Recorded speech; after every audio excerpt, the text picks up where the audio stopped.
The designated hour having arrived, I call to order this regular meeting of Ancel Glink's Quorum Forum podcast, the podcast local governments need to do business. In the chair, it's me, Daniel J. Bolin. On the agenda today, it's litigation and legislation. We're talking about what local officials need to know about dealing with lawsuits, and then we'll review legislation from the Illinois General Assembly's 2021 spring session. And finally, later on, the neighbor kids will be lighting off fireworks in the parking lot behind my house. But first, let's take the roll. He's an equity partner at the Ancel Glink law firm. He concentrates his practice chiefly on civil rights, tort and business litigation, the representation of governmental self-insurance pools, and municipal law. He's a Chicago Bulls season ticket holder, and we're going to ask him about it. Tom DiCianni is here. Present. Tom, the NBA playoffs are happening at the time of this recording. Unfortunately, the Bulls are not participating this year, but I thought it'd be a good time to ask you to tell us about some of your favorite Chicago Bulls memories over the years. What are some of the highlights for you? Yeah, well, there's so many. Yes, you are right. It is unfortunate that the Bulls are not in the playoffs. They came close, but couldn't close it. And even more unfortunate that Orlando's draft pick didn't fall within 1-4, which would have reverted back to the Bulls, and that would have been nice. But still excited about it. My favorite memories, there's so many. I didn't have tickets back in the Michael Jordan days. I was too young to go to games then. But that's just a joke. But I have started going to games and became a season ticket holder. I think it was 2005 or something like that. The Thibodeau years were the best. Those were the Derrick Rose and Noah Dang teams. They were so fun to watch. I have to say my favorite game, there's several that it's hard to figure it out, but my favorite game was I think it was 2012, Miami, when they had LeBron and Dwayne Wade, and that whole group had a 27-game winning streak going.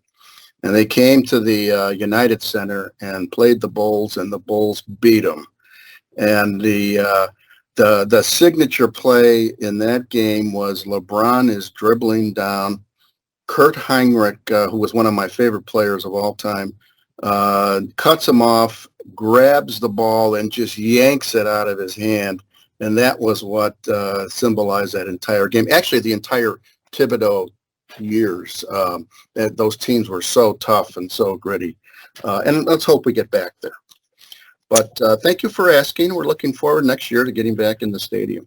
I'm very glad to hear it. Those are some great stories, great memories from someone that some would consider the Michael Jordan of municipal defense, local government defense. So, well, that's if you wanted to have other people share that opinion, then I would be all in favor of it. hey, it's on the podcast. It's on the recording. It has to be true.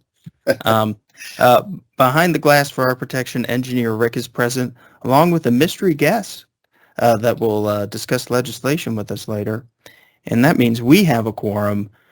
Dear listener, we've heard from new and not so new local officials that want to know more about dealing with lawsuits, which is why we have Tom DiCianni here with us today.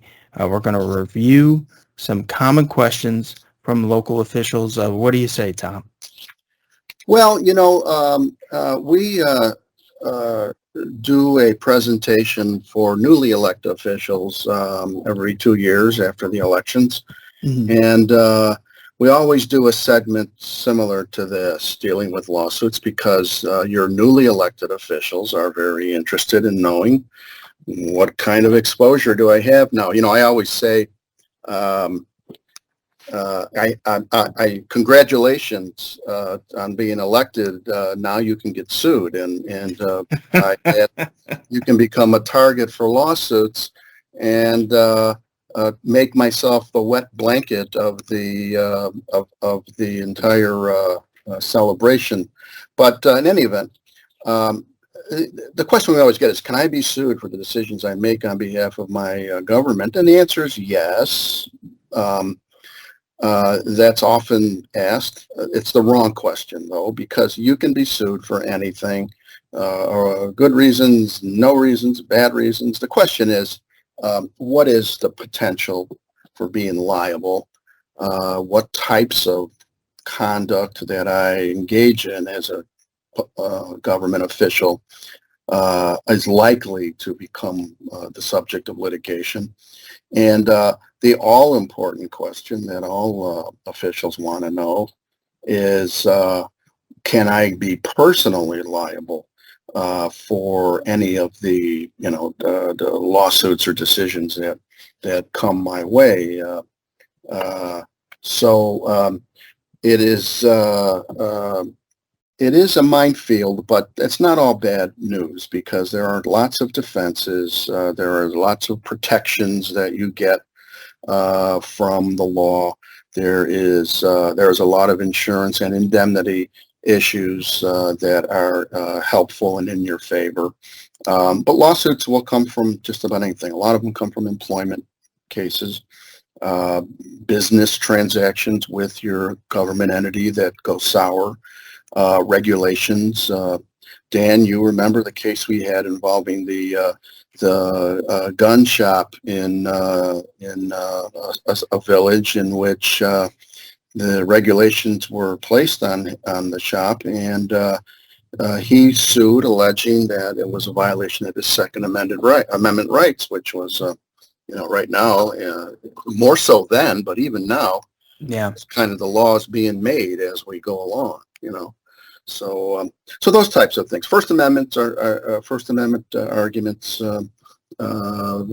decisions that are made that someone claims is a violation of their First Amendment. All of these areas are ripe for lawsuits. The one that really is present in just about everything a government official does is potential for defamation. Yeah, so that's a good question. Can local officials be held liable for expressing their opinions? This is they're at public meetings all the time. The mics are hot, and people are listening. What about liability for expressing opinions? What if a local official states something false at a meeting? Purposely or non-purposely? Yeah. Well, Dan, crafty lawyer that you are, you've expressed that in a way that kind of answers itself. And no, you cannot be held liable for expressing your opinions. Your opinions are protected by the First Amendment, even as a government official, and you have that right to do it. Now, the question is, can I be held liable for defamation for things I might say in the course of my job? And the answer is yes. There is a potential for that. Defamation is defined as the expression of an untrue fact that damages a person who is the subject of that statement. So it can't be an opinion. It has to be an untrue fact. Now, you can't say, in my opinion, so-and-so embezzled money from the village and hide the potentially defamatory statement behind an expression of opinion. But again, as in every aspect of what a government official does, there are many nuances about when they could be liable for it. For example, the general common law of defamation is extremely complicated as to what can be what you have a privilege to say, even if it's potentially defamatory, as a government official whose position involves the provision of information and the expression of statements to the public. There is an immunity. There's exceptions to it, which we can't get into in our limited time here. But there is, and the Tort Immunity Act offers some protections. So there are all types of issues that have to be reviewed. There are some rules I would recommend, is that when you discuss matters, make it about issues and considerations other than people. So if a person wants to build, and that we saw a case where there was a defamation lawsuit because a government official said, well, we don't want to give that guy permits. He builds crappy houses. So you might want to make a statement that says, you know, whenever we consider these things, we want to make sure that the public is prepared. What a timely topic that would be today in light of the terrible accident in Florida and with the collapse of that building. Right. But that, you know, make it about that. We want to make sure that this development is good for our community, and we want to look into every aspect of it. And rather than focusing on the person who is asking for the relief for whatever it is, the permit or the approval, whatever it might be.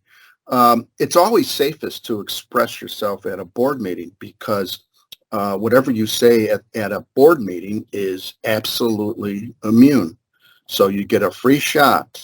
Nothing you say at a board meeting you can be held liable for, because you're absolutely immune. Now,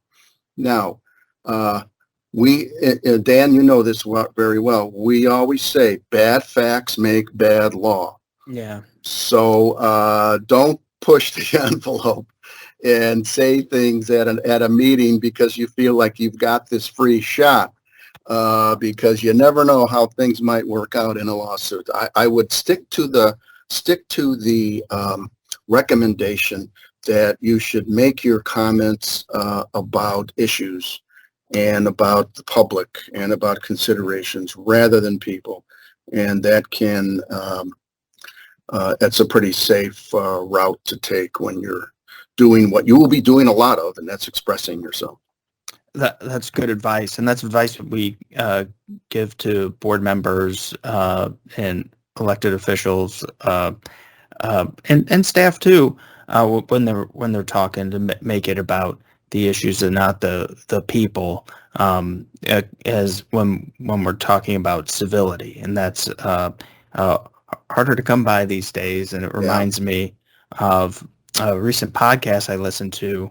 I do listen to other podcasts, dear listeners, and I was listening to the IAPD Parkcast with the executive director of the Byron Forest Preserve district, and he was remarking, he was giving some advice about how it's important to advice for people in their local government careers to, you know, have thick skin, and how that's important, which reminds me of what if you're on the other end of the defamatory statement? Like, what can you do if someone's damaging your reputation? Is that defamation? It is. And, you know, you mentioned having thick skin. You need to have it as a government official. You know, the higher up you get, the more criticism you get, and you can't be running into court every time somebody says something you don't like. But if there's something that is really damaging to you, you know, something serious, and someone is actually spreading rumors or making statements about, you know, your integrity or your whether or not you're honest, whether or not you're competent, and with not just opinions but facts, That's what you have to. That's what you have to make sure that if somebody's saying something about you that is damaging to your reputation, is it factual? Is the best way to handle it just by rebutting it, or is a lawsuit the better way? And that's a strategic decision. I think from a practical and a professional perspective, you should never let damaging information go unanswered. You should either come out with a strong rebuttal of it, and if it's serious enough and it's damaging enough, file a lawsuit. You can sue anyone for defamation, even if they say it at a public meeting during public comment. If somebody comes up and says, I know you, trustee so-and-so, you took a bribe for that development that you guys let in, or you can sue them for that. That's clear defamation. Now you have to be careful because, and this goes into the whole thing about people, not issues, not people. There is in Illinois and many states what we call a SLAPP suit, and it's an acronym for the Strategic Litigation Against Public Participation. And this does go on and has gone on where I'll just give an example. Let's say you have citizens who appear at a meeting and they want to oppose something that's going on in the community. Maybe it's a development, maybe it's a new street or road or whatever. And the developer or the person who's proposing this issue files a lawsuit against the public, against the citizens who are making these complaints, alleging defamation or anything or whatever it might be. And the person who is sued for this can use the remedies that in the SLAPP suit statute to fight against that.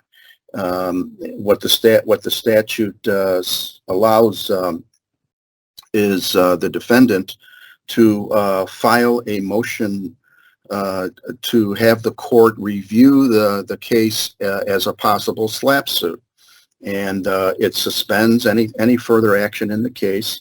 The court has to conduct a hearing and determine, is this a SLAPP suit or not? Is there some validity to it, or is it just sought to shut people up? And if the court finds that it is, the court will dismiss the lawsuit and award attorney's fees to the people who were sued. And if the court finds that it isn't, you can take an immediate appeal to the appellate court to argue that the court got it wrong and it was a SLAPP suit. So it is something that you have to be careful about. And Dan, you mentioned before the thick skin. The thick skin is, that has to come along with the election. The minute you win the election, develop that thick skin, and you don't want to jump into a lawsuit against a citizen or somebody you're dealing with lightly.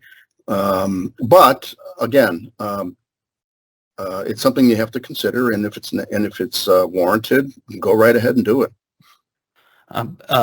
Good advice, and a kind of a balancing act, kind of weighing depending on the facts and circumstances, which is why it's good to reach out to your attorney for advice about these kinds of things.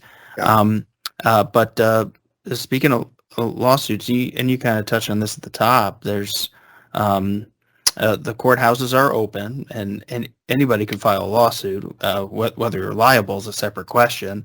But there's an increasingly creative and more a variety of lawsuits that you could be exposed to as an elected official. What are some of the types of lawsuits, other types of lawsuits that local officials could potentially face?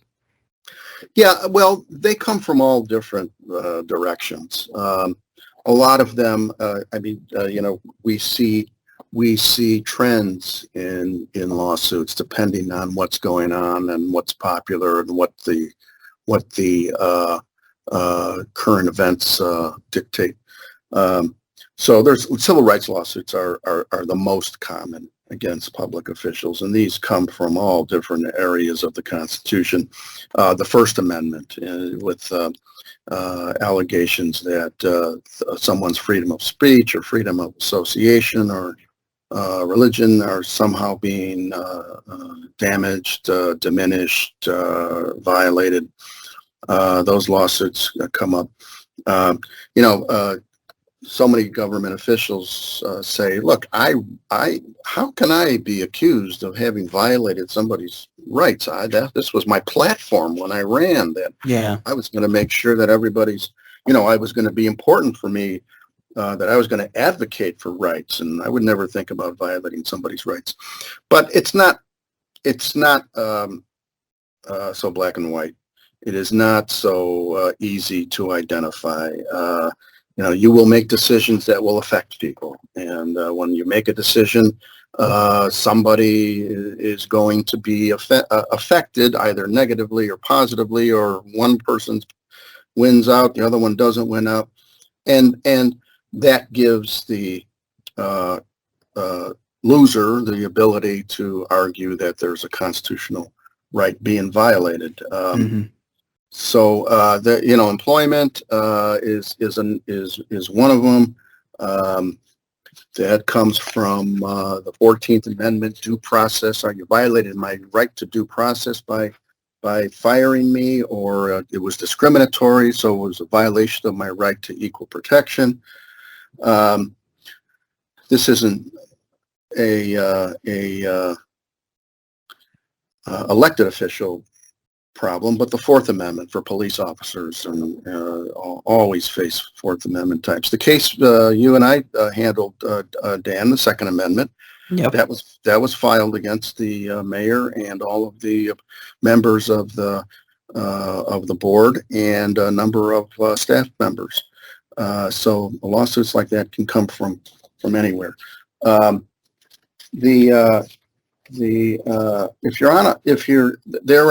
are defenses to civil rights lawsuits, which are common law defenses. There's absolute immunity for various decisions that a government official will make.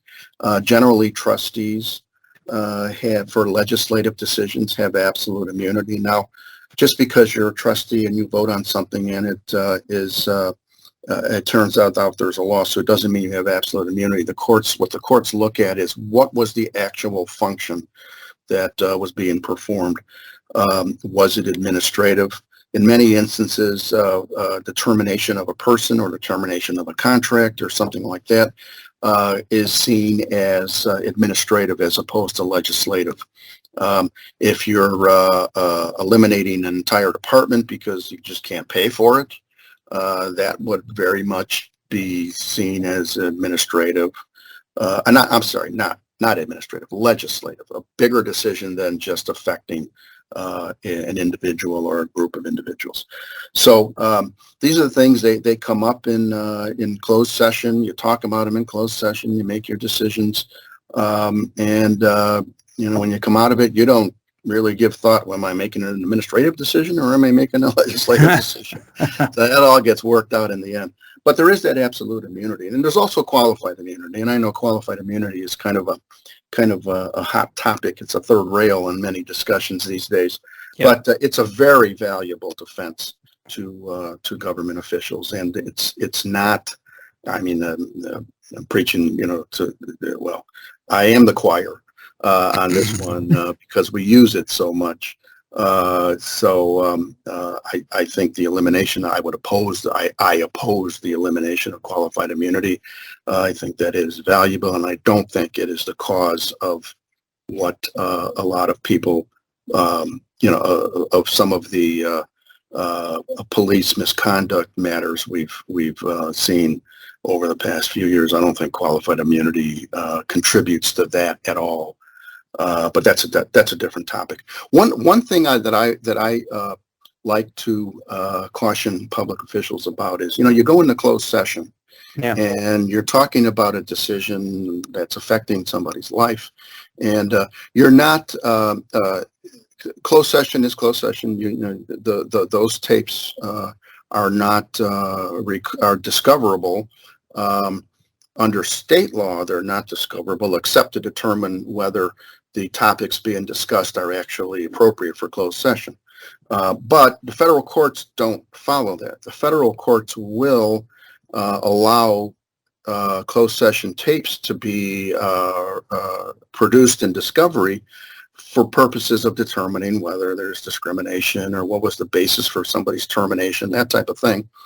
So we've seen cases where people are you're talking in closed session, and you're not saying anything that's going to get you held liable, but people are being people, and there's conversation and laughing, and somebody might crack a joke about something, and everybody breaks out in laughter, and that doesn't sell well when it becomes a question of you affected somebody's life in a negative way, and here you're not taking it seriously, which isn't the case, but that sometimes is something to worry about. So I often find that jokes that I crack in front of the court reporter read back on paper not as funny. But then again, maybe they weren't funny in the first place. Well, you're a very funny guy, Dan. So I would thank you. Well, when you mention like all those individual members being named in that lawsuit, it brings to mind what's the difference between being sued in your official capacity and your individual capacity. This is often misunderstood by people. Being sued in your official capacity means that your office is being sued, not you as a person. Your office is being sued. The federal courts treat an official capacity lawsuit as a lawsuit against the public entity, not against the individual. And so an individual lawsuit is brought against you in your individual capacity. It's not, and it doesn't mean that it's being brought against you for something you did outside the scope of your office. It means that I am suing you personally for something you did in the course of your duties or your official work. Now, that doesn't mean, because you've been sued in your individual capacity, that doesn't mean that your personal assets are at stake. It just means that you yourself have to justify, have to defend whatever it is you're being sued for, in that to establish that you did not violate the person's rights or commit the tort that you're being accused of. There is, under the Illinois Tort Immunity Act, any act you take within the scope of your office, the government official the government has to indemnify you for that. So if you're sued for making an employment decision that is some court finds to be discriminatory, and you are individually held liable for your role in that decision, the government has to pay that, and they have to defend you in the lawsuit. They can do it by being self-insured, or they can buy conventional insurance for it, which many governments do, and many join governmental self-insurance pools that act as insurance companies themselves and administer the entire claim process themselves. Dan, we represent many of them. Mm-hmm. Now, the thing that everybody's concerned about is punitive damages, and punitive damages cannot be indemnified by the government entity. Punitive damages are for things that are done that are particularly malicious or evil. The standard is that the defendant's conduct was malicious, or it recklessly disregarded the plaintiff's rights or safety. And that type of liability is if a court or a jury were to award punitive damages, the government cannot pay it. So that's always a matter of serious concern for government officials. We always get the question, should I put my house in somebody else's name, or should I? Yeah. The thing that we always say is no. Getting punitive damages award against you is rare. In all the years I've been practicing, it's happened less than a handful of times. And usually it's something that is able to be worked out in some other way afterward. But it is very rare. Courts are very vigilant about not allowing punitive damages to be abused. So that's the kind of thing that you can't disregard it, you can't ignore it, but you should not be losing sleep over whether or not you're going to get a punitive damages lawsuit against you someday. So the lawsuit comes in. What should a local official do? And by the way, do you know any good defense lawyers? Oh, is it time for a commercial? Commercial free. Go for it. So you're sued. Somebody shows up at your house with a summons. It's a marshal, or it's a process server, or somebody from the sheriff's office shows up at your house and serves you with a summons, and your spouse freaks out, and the neighbors want to know why the police coming to your door, whatever. Somebody in your governmental entity is in charge of claims. Every government, if there isn't, there should be, but it's unusual. Every government entity has somebody in charge of claims. It might be a risk manager. Oftentimes it's the finance director. It might be the in-house attorney, but somebody's in charge of claims. So you get that summons served on you. You make sure it gets directed to the right person in your entity. That person will assign it. Either send it to if you have insurance company, send it to your insurance company or your broker, or to a third-party administrator you might have who handles claims. And then it'll get routed into a defense process where an attorney will contact you and let you know that's your lawyer, and start on working on your case. You should not ever ignore a lawsuit. Sometimes things do fall through the cracks. So you should follow up. If you don't hear in several weeks about what's happened to the lawsuit I gave the risk manager or something, ask what's going on with this. The attorneys who is assigned should contact you right away, let you know who he or she is, set up a meeting with you to talk about the case, and take it and keep you advised of what's going on in the course of the lawsuit. Lawsuits drag on, so there may be long periods of time where nothing happens, but you should at least know nothing's happened, in this time period. Mm-hmm. So that is the story on lawsuits. It's only scratching the surface, but we could do days and days on all the specific topics that go into this. But Dana, during this quorum, is there anything else I can answer? I think I'm just gonna ask you for any final thoughts that you want, parting words you want to leave our listeners with about lawsuits generally. Thank you for everything you shared with us today. It's all very helpful. Yeah, well, the parting words would be that litigation is next to baseball is our national pastime, so you get sued. You shouldn't take it personally. You shouldn't take it as I did something wrong, or how dare that person sue me, and be bitter about it and defensive about it. It goes along with the territory when you're a government official. You are now a public person of public interest, and you're making decisions that affect people's lives. and it's going to happen. So the parting words I would say is work within the process efficiently, as effectively, and don't take it personally, and don't think that there is something's been you've done something terribly wrong by that got you sued.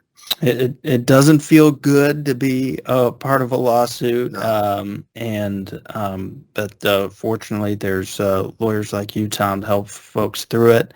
We know you have to go defend people from lawsuits today, so we'll let you go. Thanks for all your advice today, and all right, thank you, Dan. And we'll take a brief recess and be back on Ancel Glink's Quorum Forum podcast. And we're back on Ancel Glink's Quorum Forum podcast. We're ready to reveal our special mystery guest. She's a law student at Chicago Kent and a clerk at the Ancel Glink law firm. She likes to bake, and we're going to ask her about it. Erin Monforti is here. Yes, I'm present. Hi, Dan. Erin, you said in your student profile on the internet, quote, "I bake a lot," in all caps, "for friends and family. Trying new recipes is challenging enough to help me feel productive in my free time, but also very rewarding and fun." What are you baking these days? Well, I think baking in the summer, it's a double-edged sword, because if you put something in the oven and it's really hot, that can be super fun. But there are a lot of ingredients that are super fresh in the summer. So my absolute favorite bake, I would say, of all time, and it's perfect for the summer, is a New York Times recipe that's a peach upside down cake. So it's actually super easy to make, and it's everything you want. So it's easy, there are not that many ingredients, and then it turns out both really pretty looking and it tastes awesome. So I recommend it for anyone who's a new baker or someone who's experienced who wants something a little easier. But yeah, it's a great bake, and I encourage everyone to take advantage of the peaches that are in season, cherries, any other fresh fruit that can make a good pie or some sort of dessert. Always works out well. Oh, you got to send me that recipe. Oh, for sure. No, I'm always happy to share, because, it's good to see how different people, try their baking and cooking, and I'm a huge fan, so. I don't think mine will look as pretty as yours with you being a more experienced baker, but that sounds outstanding. But we've got you here today to talk about more than just baking. The season, what's also in season, is the conclusion of the Illinois General Assembly. Their spring session concluded recently, and so we need to review the legislation that local governments need to know. And I think first and foremost, what's going on with open meetings related legislation? What happened during the recent spring session? Sure. So on the Ancel Glink Municipal Minute blog, we reported earlier in the spring that there were a few bills up for consideration in the General Assembly. The couple that we had our eyes out for, Senate Bill 482 and Senate Bill 2246, actually didn't pass, which would have kind of codified a more permanent remote meeting provision. However, two bills did pass in the General Assembly, which ended on May 31st. And so Senate Bill 2356, if it's signed by Governor Pritzker, would amend the Open Meetings Act to provide that public bodies are supposed to meet and review the minutes of closed meetings every 6 months, or as soon as practical, given the nature of the public body's schedule and their business. So it provides some kind of rote guidance on how to review the minutes and how often you should, but public bodies should definitely keep an eye out for that and try to review their closed minutes meetings in accordance with the new provision if it's signed into law. And then secondly, there's a House bill, number 1765, that would create the Empowering Public Participation Act, which prohibits law enforcement agencies and police officers from intentionally conducting background checks on people solely because they chose to speak or are choosing to speak during an open meeting of a public body. and that includes police disciplinary boards. So this doesn't apply when, there's a reasonable suspicion of danger or criminal conduct, but it is something to watch out for, and now that practice is being admonished by the Illinois Legislature. It sounds like that happened somewhere, and yeah, I know. Yeah, I thought that would be an interesting story. Right. But you mentioned the remote meetings legislation, and as regular listeners know, and local governments have known during the pandemic, during the public health disaster declaration, the Open Meetings Act was amended to allow meetings without a physical quorum, subject to certain conditions, and the governor's been reliably issuing disaster declarations every 30 days throughout the pandemic. But his most recent one on June 25th had some interesting new language in it. Do you have that, or I've got it if you don't? Yeah, I have it pulled up here. Why don't you share that interesting new language? Sure. So it says, for the purposes of Public Act 101-0640, Article 15, amending the Open Meetings Act, the governor finds that the ongoing public health concerns at issue in this proclamation continue to render in-person attendance of more than 10 people at regular meeting locations not feasible. However, as the number of fully vaccinated individuals in Illinois continues to increase, I do not expect to make this finding again, and public bodies should plan on its expiration as of July 24th, 2021. Now, a lot of local governments are resuming in-person meetings anyway, and are meeting with a physical quorum, and so this kind of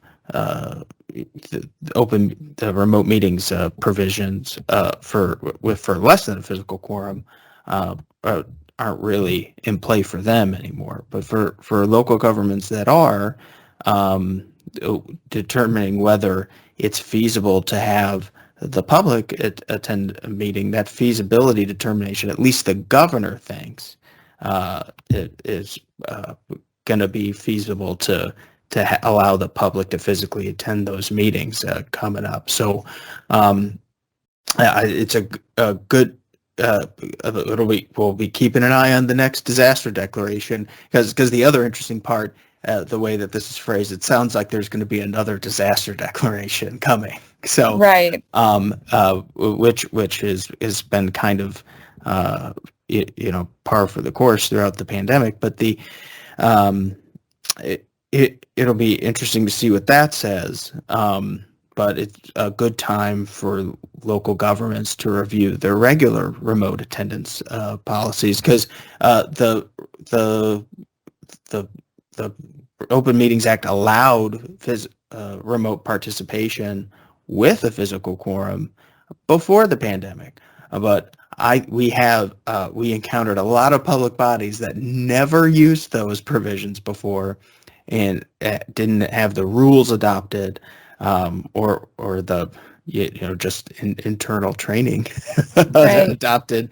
What you got to do to activate those remote participation provisions for when you are meeting with the physical quorum. So it's a good time to review those policies, make sure you have them, because there's still folks that are interested in members of the public body that are probably still interested in participating remotely in public meetings, and there's probably still members of the public that are still interested in participating remotely in public meetings, and that's something that you can regulate under your public comment rules, which the Open Meetings Act allows you to do. So it's a good time to review your public comment rules too. So right. A good time for the pandemic is hopefully waning, and we are returning to newer and better normal. Let's hope. But in part of that might include more still more remote participation than we were used to pre-pandemic. So a good time to review those as the conditions change on the ground during the pandemic. But that's not the only thing that the General Assembly had to deal with. Or not deal with. They actually didn't do an open meetings bill for the remote meetings that we were just talking about, but an important update nevertheless. But there's some employee-related legislation that came up. What do we need to know about that? Sure. So yeah, the General Assembly passed a couple bills related to local government or state government employees, and so if it is signed by the governor, the Senate Bill number 539 would amend the Illinois Government Ethics Act and some ethics statutes that are related. So first, the legislation would modify the economic interests that certain government officers are required to disclose every year when they file their economic interest statement under the Illinois Government Ethics Act. So for example, an individual who's required to file this statement must also include now some interests of their spouses and minor children. There's also going to be a good amount of guidance coming from the Secretary of State for government officials who have to file this paperwork. So completing and filing, disclosure statements, the Secretary of State is going to provide some guidance to employees and officials who need to comply with this piece of the law. And then this bill would also, if passed, the amendments would prohibit certain county, municipal, and township officials from being compensated for any activity by a lobbyist or a lobbying entity. So this is actually a preemptive bill, so it will limit home rule authority to the extent that municipal regulation of this same lobbying activity that conflicts with the statute will not be considered valid, barring the city of Chicago. So that's a really interesting bill that I encourage people to look at. The ethics rules and the election rules are, similarly complex, I would say, but it's really important. And then the second bill is Senate Bill number 2486, and that's going to amend the Personnel Records Review Act, which typically restricts the release of disciplinary records of employees in Illinois, which is kind of related to FOIA. So if someone FOIAs your disciplinary records, there are some limitations under the Personnel Records Review Act. So if this amendment is signed by the governor, employees who wish to file a complaint, they feel that the records were released inappropriately, they can file a complaint with the Department of Labor or in court based on their perceived violation. And they can do so within 3 years of the disclosure that they perceive as wrongful. So it kind of creates a cause of action and puts a little statute of limitations on employees in that way. Both important updates, and I think the local government officials and are going to be looking forward to that Secretary of State guidance for the economic interest forms and the updated economic interest forms. I can't tell you how many calls I've gotten over the years of people banging their heads trying to figure out what it means, what they should be doing with these economic interest forms. I think that guidance is going to be helpful for a lot of people. And the reasonable reliance on that guidance, that kind of catch-alls, I think it'll be reassuring to a lot of folks that need to comply with these disclosures. But there are some land use and regulatory statutes that the General Assembly or bills that a lot of these are bills, right? The governor hasn't signed them yet. So what else is the governor considering this summer?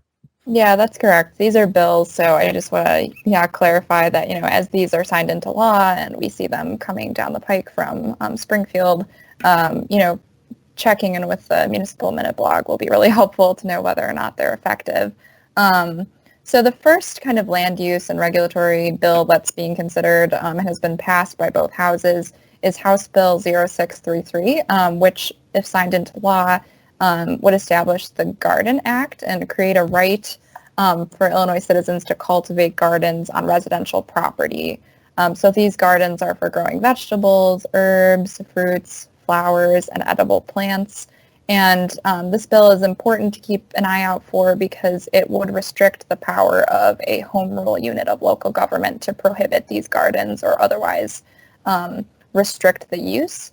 Of course, though, local governments can continue to regulate, the height, the setback, the water use, and some of those other characteristics of the gardens, as long as they're not outright, prohibiting the gardens on residential property. That's an interesting one. I listened to the WBEZ's Curious City podcast. Yes, dear listeners, I listen to other podcasts. They have a recent episode about the story behind that bill. So a woman that wanted to put up a hoop house in the city of Elmhurst has been going back and forth with the city for a number of years. And it remains to be seen whether this new law, if the governor signs it, would actually, prevent her from being able to put up this hoop house or not.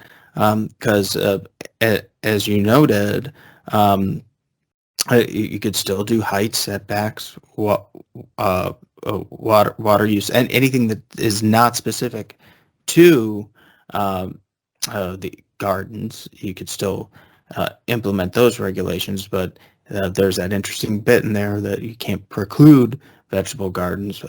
That'll be, you still want to still make it possible to allow these gardens under this new law. It reminds me of the ham radio the bill that came through a few years ago. Now, if you look at the zoning division of the municipal code, as I'm sure many of our listeners regularly do, it starts with like section 1, zoning's a thing.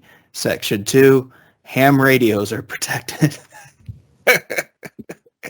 So there's ham radios and vegetable gardens. If this bill becomes law, would have extra protection under the law. So and definitely an interesting bill to keep an eye on. What else do we need to know? Sure. So I think a lot of people have been paying close attention to some of the cannabis legislation that's been, coming down in Illinois. So just recently, House Bill 1443 was considered and passed by both houses of the General Assembly.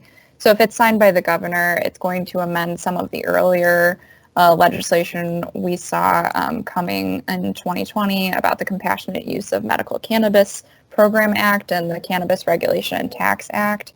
So there's some interesting zoning provisions in the law. So it would allow the relocation of medical cannabis dispensaries that were proposed for sites that in areas that prohibit cannabis retail sales to sites within the same geographic district, subject to some municipal licensing and approvals. The amendments also clarified that procedures for the license allocation are going to be amended quite a bit. So they're creating, with the lotteries that are in place, there are going to be over 100 new conditional adult use dispensary licenses to be allotted via 2 new lottery systems. So I think one of the biggest concerns for people following the cannabis legislation in Illinois is equity and how these licenses can be kind of divided and given to dispensaries on an equitable basis. So the first lottery is going to be solely based on region, while the other would be awarded according to some social justice and equity goals to provide opportunities for certain communities and individuals who have been facing economic difficulties. But with these changes, it's important to note that looks like local authority is preserved here, subject to municipal approvals. You mentioned in local ordinances that regulate spacing and location. That's still something that local government or municipalities will be able to do, even with these the new rollout of these new the equity licenses and procedures. So good to know, important to know. What's next? There's so much. Where the finance related bills. There, what happened in that area this spring? Sure. So quite a bit. I would say this is kind of the big. There are several sets of bills that are, a little more complicated because they are finance related, but nonetheless very important. So there were some TIF reporting requirements that were proposed and passed by both houses. So the Tax Increment Allocation Redevelopment Act would be amended if it's passed to provide that municipalities must prepare an analysis for the comptroller and some relevant taxing districts, indicating some new information, including, the terms of their obligations, debt services, and then also starting with projects that start in or after fiscal year 2022, municipalities will also be required to submit some information about job growth, property tax increment, and rate of return information within their TIF districts. So these are all, again, for projects starting in or after fiscal year 2022, but municipalities should definitely keep an eye out for that since the TIF statute is already quite long and complicated. This is just kind of adding to the the laundry list of things municipalities will have to watch out for as they're, working within their TIF districts. Yeah, very true. What else do we need to know? Sure. So there's been Senate Bill 0317 would amend the Illinois Promotion Act, which expands the eligibility for local governments to apply for and be granted certain tourism grants from the Department of Commerce and Economic Opportunity. So rather than limiting the use of grants to municipalities or counties, this amendment allows for, other units of local government to qualify for the funds. So that would include park districts and several other kind of entities. There's a $1 million limitation on the funds, and they can't exceed 50% of the tourist attraction or marketing project, but it is kind of an exciting thing for our park districts and other units of local government. Definitely. Yeah. So then, similarly along the lines, we were talking about equity earlier. So I think there's a huge push for equity and, diversity and inclusion initiatives. So House Bill 0453 would require certain taxing districts with a property tax levy of more than $5 million to try to collect and publish data from vendors and subcontractors doing business with the district. So the data would reflect whether the vendors or subcontractors are minority-owned, women-owned, or veteran-owned, and whether or not they hold certificates for those under like the small business standards that are federally promulgated. So that's kind of an interesting bill as well. And then House Bill 2454 would amend the county's code and the Illinois Municipal Code to allow county and municipal officials to pass resolutions to waive or reconsider the imposition of fees for certain licenses, including business licenses, liquor licenses, food service permits, and other licenses and permits that you can get from your local government. So the bill specifies that applicants must be able to demonstrate their need based on some of the difficulties they've experienced during the COVID-19 pandemic. And they're also, this permit fee relief is not applicable to certain requirements for health and safety. So you can't, skirt your food safety inspections because you struggled during COVID, obviously, but there are some considerations for permit fees and license fees under this bill. A lot of communities doing that already anyway, but I suppose this new bill, or should it be signed by the governor, would encourage that even more. So a lot of attention was paid, or a lot of folks were paying attention to lead service lines during the spring session. What do we need to know about that? Yeah, so this is probably one of the biggest and most comprehensive pieces of legislation that was passed by the General Assembly. It's House Bill 3739, which creates the Lead Service Line Replacement and Notification Act.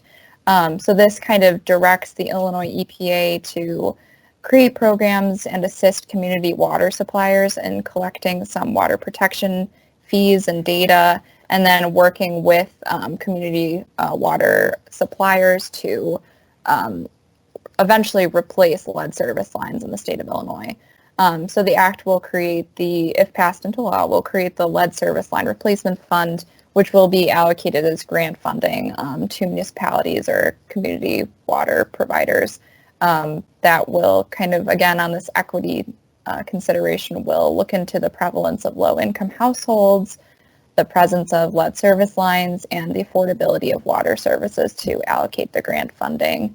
So one thing I want to point out is that this is going to be a gradual rollout, this program. So over the next few years, there will be some deadlines for, submitting an initial lead service line replacement plan to the EPA. And the final plan for municipalities or community water providers is set for April of 2027.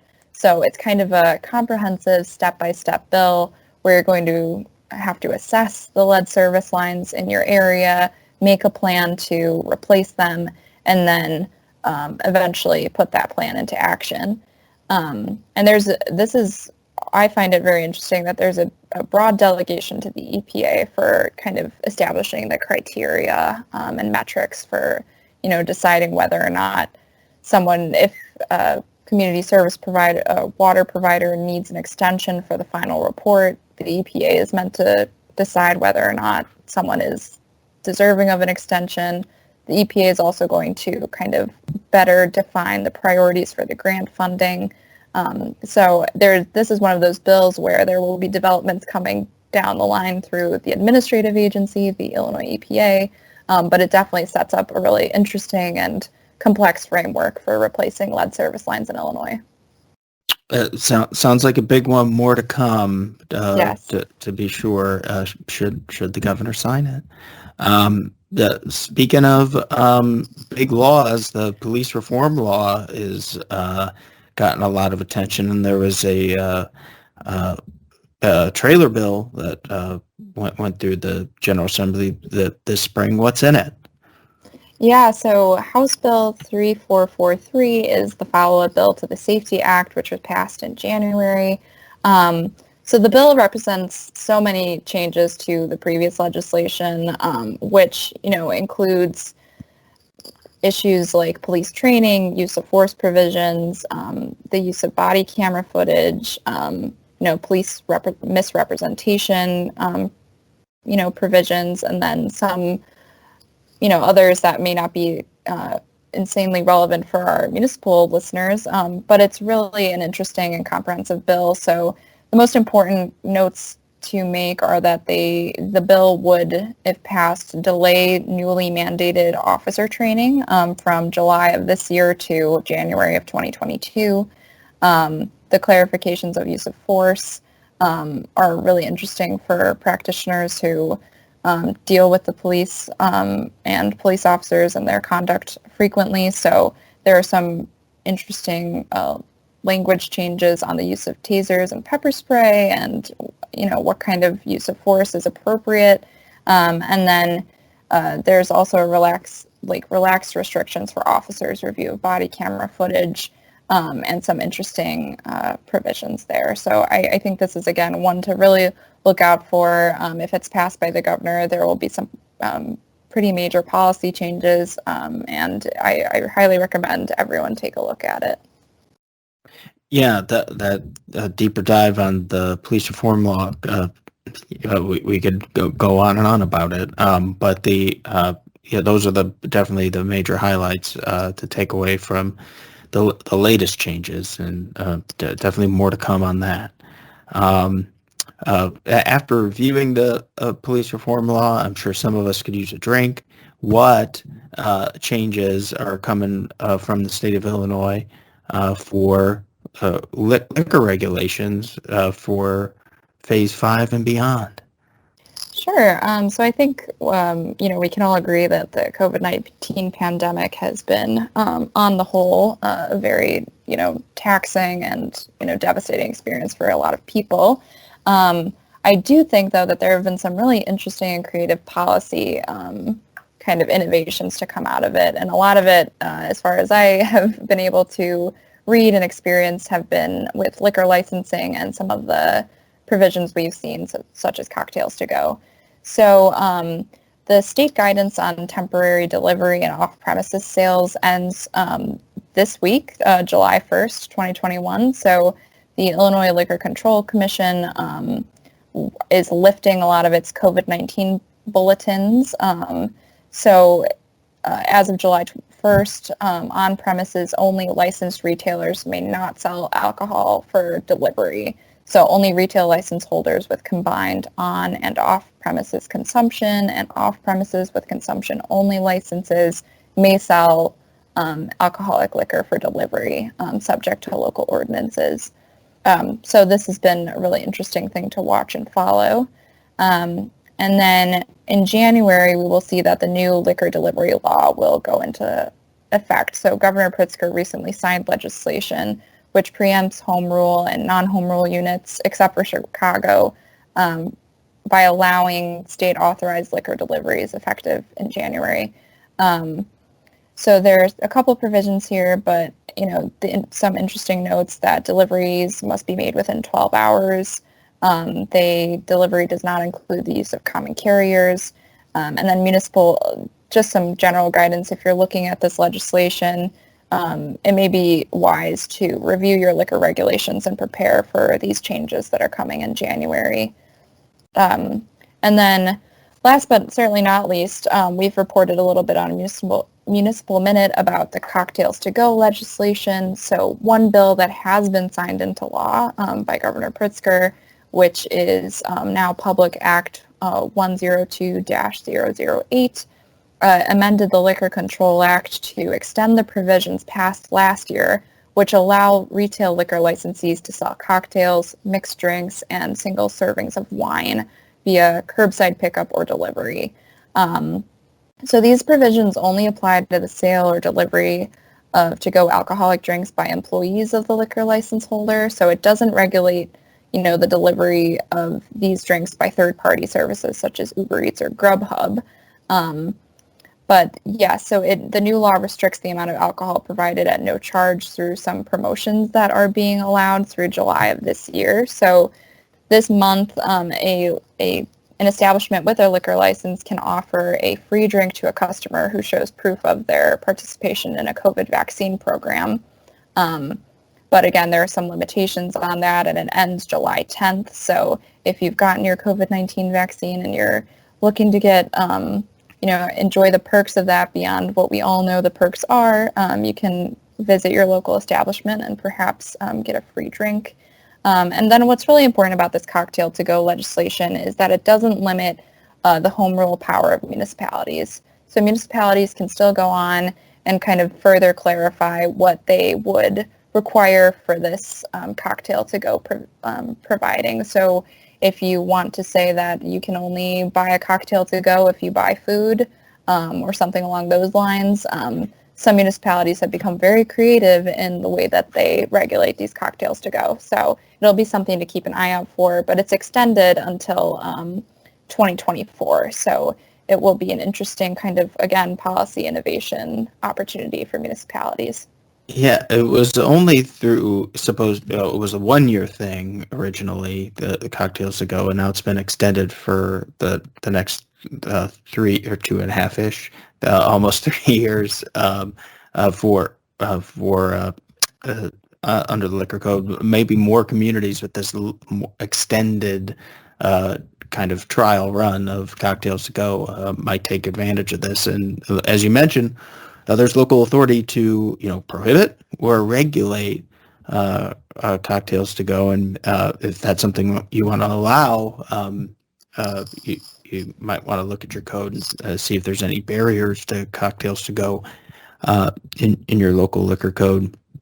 And also, you mentioned deliveries. Is the COVID-19 guidance facilitating deliveries is being lifted July 1st. And then we're going to have this 6-month period where it was back how it was. And then there's going to be the new delivery law, January 1st, 2022, that preempts local authority and requires these particular kinds of liquor deliveries to be allowed. So, kind of a lot of changes. A good time to review your liquor code. But I guess last but not least, unless I'm missing something, the that we should know about affordable housing, hot topic as well. What do we need to know about affordable housing laws from this session? Sure. So I think this law, in addition to, it being a hot topic, I think it's really, really interesting that affordable housing seems to be an area where several states, notably California and some others, are kind of stepping up to preempt home rule authority in some instances.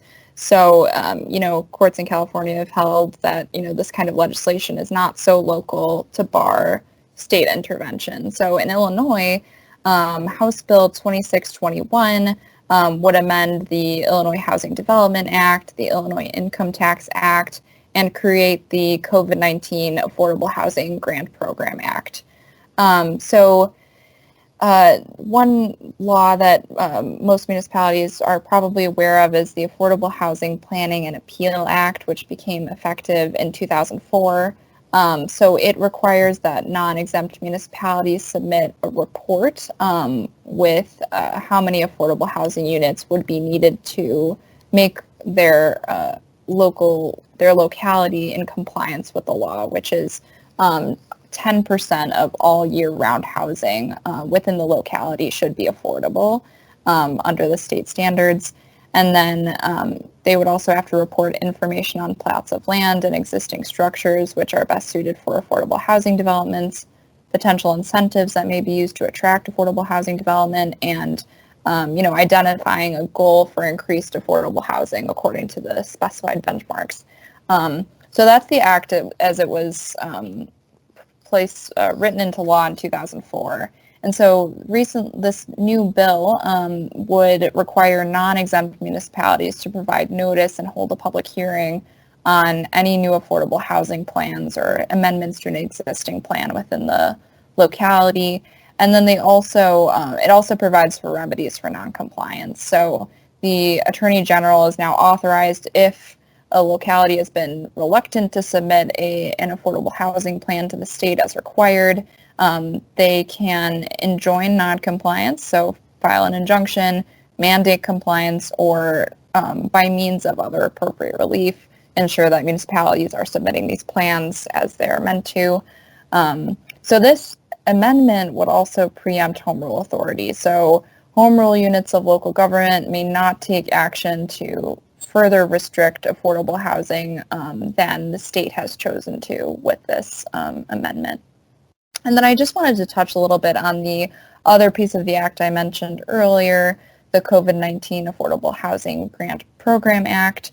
So it's going to, if signed into law, create a scheme whereby the Illinois Housing Development Authority is required to administer special grant funding to sponsors of qualified affordable housing projects. So they're, again, sort of along these equity lines. They're going to consider whether an area has been disproportionately affected by COVID, whether organized local labor will be used in the development process, and whether developments involve contracting with disadvantaged businesses or minority-owned businesses. So this is a new grant funding program that would supplement the low-income housing tax credit, and towns can expect a renewed interest in developing affordable housing, potentially, which may feed better into the Affordable Housing Planning and Appeal Act. So a few affordable housing amendments coming from the Illinois Legislature this year. So that affordable housing law has been around for a while. It looks like they're trying to put some more teeth into it to kind of encourage housing affordability in Illinois, which if you know anybody trying to look for a house right now, it's expensive out there. But all very important updates. Any final thoughts on the spring session or before we move on with our meeting? I don't think so. I think we covered a lot of important legislation, and certainly, again, as they're signed into law or, regulations are passed, kind of further clarifying the bills, that'll be really interesting to watch as well. Yeah, these almost all of these were passed both houses and are on their way to the governor. We'll see if he signs them. But it is a regular meeting, so we do have to have public comment. So we've got school nurse Damon Forkman writes, "What happens when a former police officer who is receiving insurance coverage under PSEBA turns 65?" Erin, do you know the answer? Sure. So the Public Safety Employee Benefits Act, or PSEBA, grants health insurance coverage to public safety employees who suffer catastrophic injuries while responding to an emergency. However, the PSEBA statute provides that the obligation to provide PSEBA benefits is reduced or eliminated by health insurance benefits payable from another source. So when a former employee turns 65 years old, she becomes eligible for Medicare coverage, and courts have found that Medicare represents insurance benefits payable from another source, allowing the former employer to discontinue paying health insurance benefits for the injured employee. So where a recipient is eligible for Medicare coverage, it will reduce the employer's obligation to provide PSEBA benefits to zero. Important, good question. Even better answer. Which brings us to the Department of Public Works, dear listener. I'm just noticing this now. The time of this recording, it's almost the 4th of July, and the neighbor kids are setting off fireworks in the parking lot behind my house. So please pardon the noise. But we do have to tell you that our friend Ancel Glink's Carrie Lynn Kraftheffer is going to be on tour this summer with the Township Supervisors of Illinois in Rockford on July 16th, Bloomington on July 30th, and Peoria on August 13th, with Back to Basics, the duties of a Township Supervisor. And then she's also got a virtual seminar for the Township Officials of Illinois, newly elected officials, virtual training seminar. You can learn more at toi.org/events. Erin, you've wrote up all the laws today on Ancel Glink's Municipal Minute blog. Where can we find those? Sure. So be sure to check out Municipal Minute online. You can look it up if you Google Ancel Glink or Municipal Minute, and you can check in on all the updates I gave today, as well as the updates that we will be kind of posting all summer. So thank you so much for joining us today. I was very happy to be on the podcast. Thank you, Erin. That's appreciate it. municipalminute.ancelglink.com. Check it out. Make it your homepage. Before we go, I want to remind everyone to subscribe and leave us a review wherever podcasts are heard. We prefer good reviews. Email us your questions and show ideas at podcast@ancelglink.com and visit us online at quorumforum.ancelglink.com. Erin, thank you for coming. It's getting crazy out here. Could we get a motion to adjourn? Second. All in favor? The ayes have it. We'll see you next time at Ancel Glink's Quorum Forum Podcast.